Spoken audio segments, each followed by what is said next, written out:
Salut les players, on se retrouve pour une nouvelle vidéo. Les gars, j'ai l'impression de me répéter. Je me répète à chaque fois, c'est un truc de fou. Quel match encore de Première Ligue, c'est incroyable. On a à chaque fois du poulet Anderson, c'est un truc de fou. Non, tu l'as dit, hein. Poulet, poulet, poulet. En fait, Dieu, il a dit à la première ligue, il va faire moche chez vous, mais vous aurez du football. C'est simple. J'ai jamais vu ça. Franchement, à choisir, je prends ce football. Hein. C'est incroyable. Franchement, quel match encore entre United et Liverpool. 2 buts partout. Score final, on va en parler. Hein. On va aussi parler de la course au titre. T'es chaud ou pas, Anderson? Je suis bouillant là. Allez, c'est parti.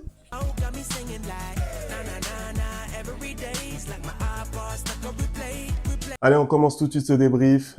Liverpool qui n'arrive pas à gagner à Old Trafford. La conséquence, c'est que Arsenal reprend la tête de la Première Ligue. Toujours à égalité de points avec Liverpool. City qui est en embuscade à 1 point derrière ces deux équipes. On a eu un début de match très, très rythmé, Anderson. Hein. Franchement, déjà, je tiens à préciser que vraiment la BPL, c'est un championnat. C'est un championnat de fou malade. Mais on est en train d'assister à une saison extraordinaire. Et quand on regarde encore aujourd'hui ce match entre Manchester United et Liverpool et qu'on regarde les stats du match, on voit un match totalement fou. C'est-à-dire qu'une équipe comme Liverpool qui a 65%, 62% de possession de balle, 29 tirs, je crois, n'arrive pas à gagner ce match face à Manchester United qui est malade. Hein, on a eu un match de dingue. La physionomie du match est assez spéciale. C'est-à-dire que première mi-temps totalement dominée par Liverpool qui aurait dû mettre plus de buts. Et finalement, on revient en deuxième mi-temps. Manchester United, on ne sait encore comment, grâce à un énième cadeau, arrive à remonter. Et là, le match, il devient totalement fou. C'est un match de fou. C'est un match de fou. Honnêtement, quand on voit les 10 premières minutes, on se dit, voilà, United va être à la hauteur. United va faire jouer contrairement à ce qu'ils ont fait avant. Avec Liverpool, contrairement à ce qu'ils ont fait avant et notamment ce match contre Chelsea. Et au final, non. Au final, on voit que Liverpool prend totalement l'ascendant. Juste derrière le but de Garnacho refusé à juste titre. D'ailleurs, ils prennent l'ascendant. On sent tout de suite énormément de maturité en fait dans le jeu des Reds. Ils ont réussi vraiment à éteindre complètement Old Trafford par ce rythme qu'ils ont imposé. Ils avaient vraiment le contrôle du ballon. Et comme tu l'as dit, c'est incroyable qu'ils n'arrivent pas à mettre un deuxième but, un troisième but et à se mettre directement à l'abri dans cette. Mais pourquoi d'abord? Pourquoi? Parce que quand non, on va dire les termes. On va dire les termes directement parce que quand tu regardes la ligne d'attaque, je suis désolé, mais Darwin Nunez fait un truc, fait quelque chose. Bah, honnêtement, sur la ligne d'attaque, pour moi, les trois quasiment étaient défaillants. Oui. Non, j'allais arriver sur les autres. Mais je commençais sur Darwin Nunez parce que pour moi, aujourd'hui, on n'est pas en train de faire le même débrief. Si dès la deuxième mi-temps, il arrive à mettre ce but du 2-0 ou mais pourquoi tu tires comme ça? Mais comment toi tu peux être attaquant? On te fait une telle passe, tu as je crois que c'est Szoboszlai qui est juste en arrière. T'as juste à faire la passe et tu mets une frappe, on ne sait d'où. C'est vrai. Non, donc, déjà même en faisant la frappe, pour moi, il doit faire mieux. Déjà. Il doit faire mieux en tant qu'attaquant, même si ça vient sur son pied gauche, il doit faire mieux. Et t'as l'autre, Mohamed Salah, tout le match, je suis d'accord avec lui. Il y a des moments où en effet, en contre-attaque, ils l'ont oublié et donc il était en train de pester. Mais tout le match aussi, il a eu les occasions de faire mieux. À un moment donné, Liverpool fait une très très belle contre-attaque. On lui met un ballon, il te met une frappe, frère. La balle, elle est sortie de Old Trafford. Elle est sortie de Old Trafford. C'est pas normal ça. Toi, t'es Mohamed Salah, ton équipe elle a besoin de toi. En plus, hein, ici t'as un Femi qui me disait que justement ils ont ce joueur clé qui peut te faire changer le match. T'es censé être ce joueur clé qui fait changer le match et tu mets des frappes comme ça. Mais c'est pas possible, c'est pas normal. Heureusement qu'il se rachète à la fin avec son penalty. Mais après voilà, bon, il peut passer une fois à côté, ça peut arriver, mais c'est vrai qu'aujourd'hui clairement, on attendait un autre Mohamed Salah. Au final, Luis Diaz, c'est lui qui marque ce premier but sur une déviation de Darwin Nunez. Parce que en soi, Darwin, le problème, c'est que il fait pas tout bien, mais il y a également des choses qui sont très très intéressantes dans son jeu. En fait, aujourd'hui, Darwin, ce qu'il doit faire évoluer, c'est l'efficacité dans le dernier geste, à la dernière passe notamment, et aussi à la finition. Mais moi, je trouve qu'il y a des choses vraiment intéressantes. Autre chose sur laquelle je voulais insister pour Liverpool, c'est le match incroyable pour moi du milieu de terrain des Reds et notamment d'Alexis McAllister parce que le match qu'il nous livre aujourd'hui, c'est vraiment incroyable. On était resté sur sa frappe de mule lors du dernier match des Reds. Et là, il nous livre encore une partition incroyable au milieu du terrain. Pour moi, ça a été la clé du match, notamment en première période. l'ascendant vraiment qu'a pris ce milieu de terrain des Reds sur leur homologue des Red Devils. Et c'est ce qui a permis pour moi à Liverpool de dominer. Et justement, ils n'ont pas eu cette efficacité qui aurait dû leur permettre quand on a une équipe qui, en face, ne tire même pas une seule fois en 45 minutes. C'est simple. Ça aurait dû leur permettre de prendre première mi-temps, c'est 0 tir pour la Manchester United. Et je crois que Liverpool est déjà à 15 tirs. À un moment, tu dois finir. T'es à domicile, tu tires même pas une seule fois. Je sais pas si tu te rends compte. C'est incroyable. T'es 6e de Première Ligue, t'es Manchester United. Avec la tribune comme ça, Sir Alex Ferguson affichée, tu ne tires pas une seule fois au but. C'est incroyable, incroyable. Après, derrière, donc, on a une deuxième période qui reprend, j'ai presque envie de dire, sur les mêmes bases que la première, avec énormément de rythme, avec Liverpool, pour moi, qui repart du bon pied jusqu'à cette erreur. Chef-d'œuvre, hein. Cette erreur incroyable de Kwanzaa. Alors après, c'est aussi la jeunesse qui parle, le manque d'expérience à ce niveau-là. Et le but, il est pas fait. Le but, il est pas fait de Bruno Fernandes. Pas du tout. Hein. Le but n'est absolument pas fait. Franchement, déjà, Manchester United, ils sont bénis.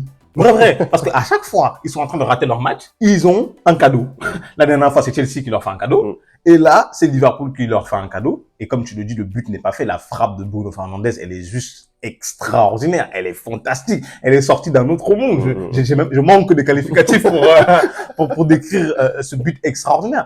Et à partir de là, il relance totalement Manchester dans le match. Le public d'Old Trafford se transforme. Hein, jusque-là, comme tu l'as dit, ils étaient totalement abattus par Liverpool. Là, on retrouve un Old Trafford bouillant. On retrouve un Old Trafford magique. Et là, Manchester United devient très très dangereux. Ils deviennent tellement dangereux que Kobe Mainoo met un autre but extraordinaire encore une fois de plus pour prendre l'avantage. C'est incroyable ce qui arrive à ce jeune. C'est clairement, c'est dingue. C'est pratiquement le meilleur joueur de Manchester United cette saison. C'est extraordinaire. Il a même pas 20 ans, je crois. C'est incroyable. Il a connu sa première sélection lors de la dernière fenêtre internationale. Et là, il nous gratifie vraiment d'une frappe. En plus, sincèrement, au moment où il la décoche, jamais tu te dis qu'il va faire ça, en fait. C'est incroyable. En fait, c'est vraiment, moi, l'inattendu qui me choque. Moi, ce qui me choque aussi sur le but, parce qu'il y a ça qui me choque, en effet, c'est aussi l'apathie des joueurs de Liverpool. C'est-à-dire que il rate, dans un premier temps, son contrôle. Il a le temps de se remettre. Il a le temps de frapper. Personne ne lui monte dessus. Quand toi, t'es en train de jouer le titre, tu peux pas te permettre de faire ça. Tu peux pas te permettre de laisser autant d'espace dans la surface à un joueur. Après, oui, comme il est dos au but, tu te dis peut-être qu'il va pas tirer, tu sais pas trop ce qu'il va faire, t'es un peu surpris, mais c'est pas normal. Tu vois, d'ailleurs, on a vu Jürgen Klopp qui était sur le côté, qui a rentré dans une colère noire, comme on le connaît, et c'est totalement légitime. Par contre, moi, j'ai envie de poser une question, hein. J'ai envie de poser une question au Red Devil. Si vous êtes allergique au fait de gagner les matchs après avoir fait une remontada, faut nous dire. Parce que comment tu peux, les 3 derniers matchs, tu menais et puis tu te fais remonter. Après, c'est ce qu'on dit, hein. Les hommes mentent, pas les chiffres. on sait que United est enclin à prendre énormément de buts dans le dernier quart d'heure. Liverpool qui marque également énormément dans le dernier quart d'heure et ça n'a pas loupé cette faute. Alors, sincèrement, comment tu peux faire ça à ce niveau-là?